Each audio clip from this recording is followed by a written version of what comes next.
negotiated agreement is likely to deliver everything that anyone wants. Perhaps no agreement ever could.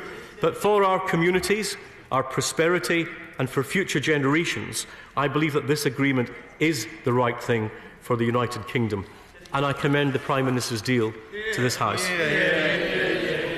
Thank you. The question is, as on the order paper, Mr. Barry Gardiner.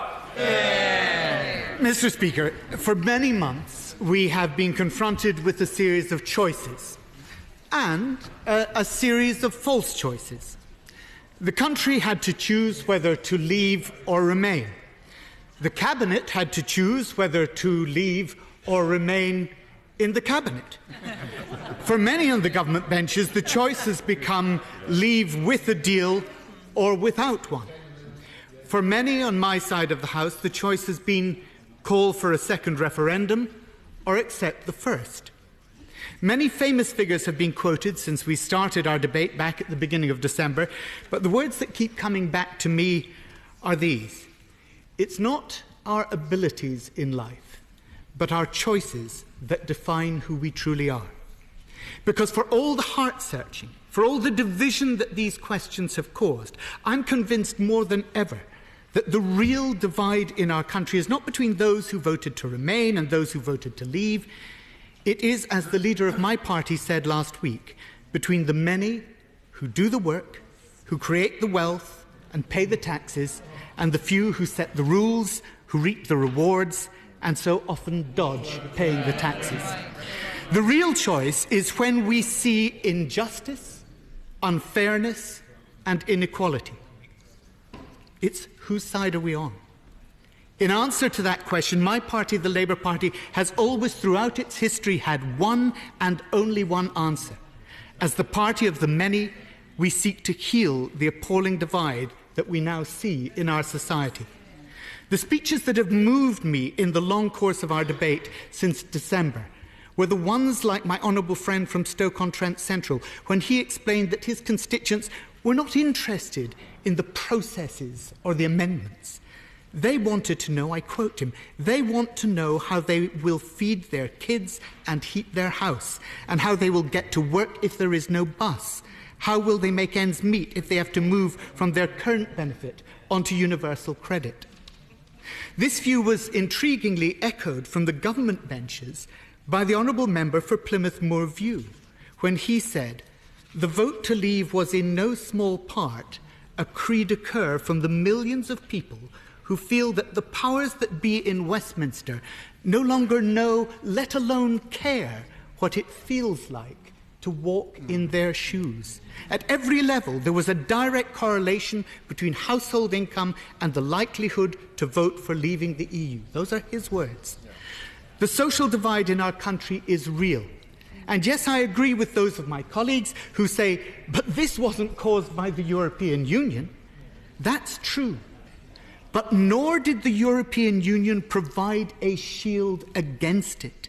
Of course, it won't solve things if we become poorer by leaving the EU, but for those millions of people, the loss of secure jobs and the hollowing out of their communities, the years of austerity and harsh social policy has been their experience whilst our country has been a member of the EU.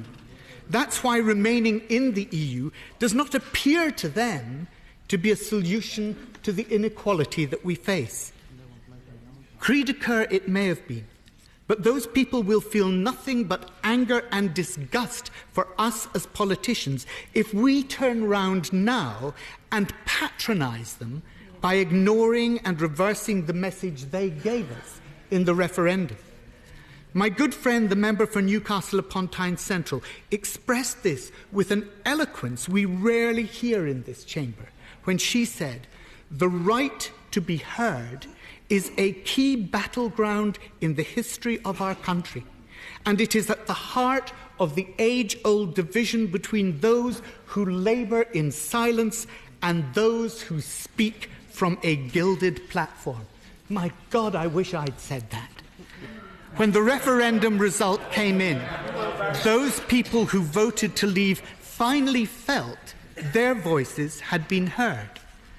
The House has to understand that for all the social chatter and the goodwill of our MEPs and EU, The EU did not present itself as a champion of the voiceless. And it's against this backdrop that the Prime Minister had an opportunity to put together a future that met the aspirations of those voters. She should have recognised that when our fellow citizens are divided 52 to 48%, this is not the time to go back in the political bunker, it's the time to reach out.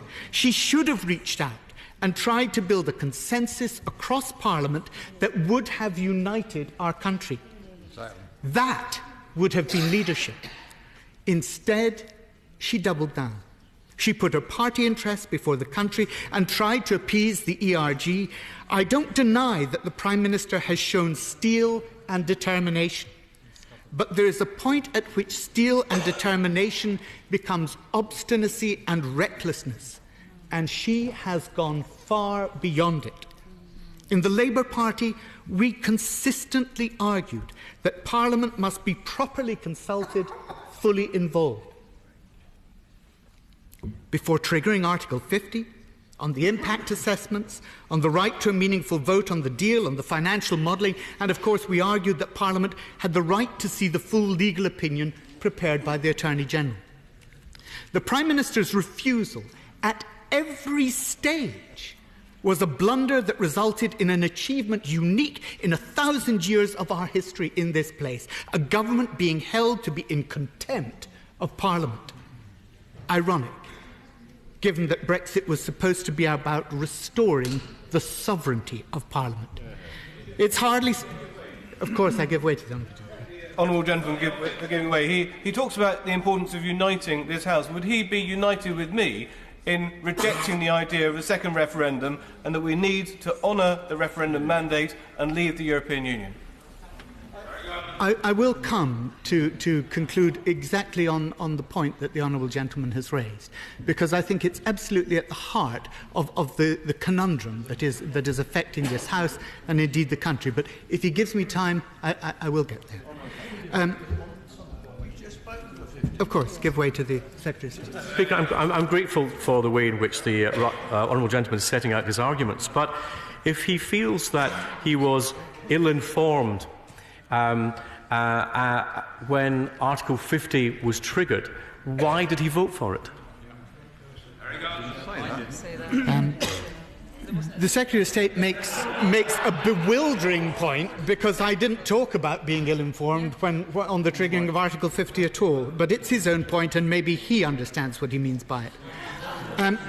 It's hardly surprising that when the Prime Minister finally brings her deal back to the House of Commons, it's a deal that members on all sides now believe is not in the best interests of our country.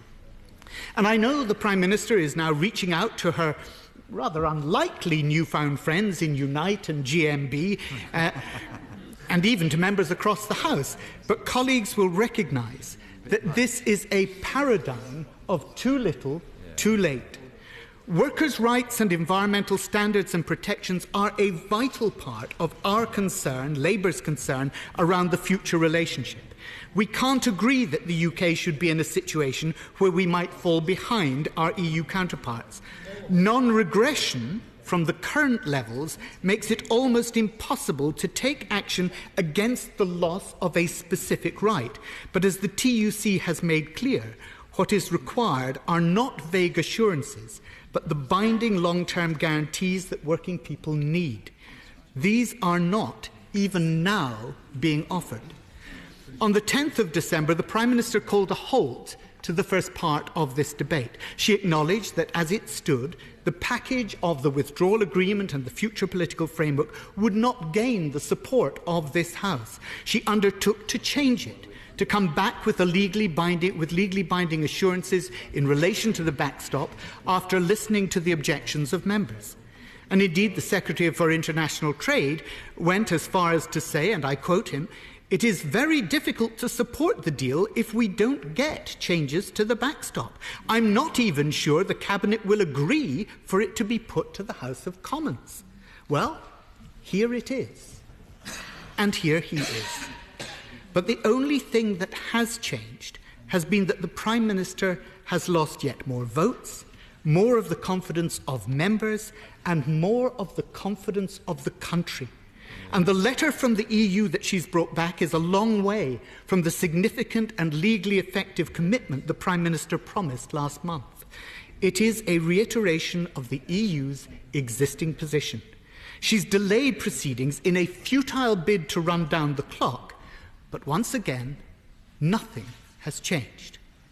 Before the intermission in our debate, when the Prime Minister was trying to press her backbenchers to support her, she claimed repeatedly there was no possibility of renegotiation. But then, when defeat seemed inevitable, she scrambled back to Europe in a vain attempt to do precisely that. Now she's rumoured... of course, happy. Give way to it.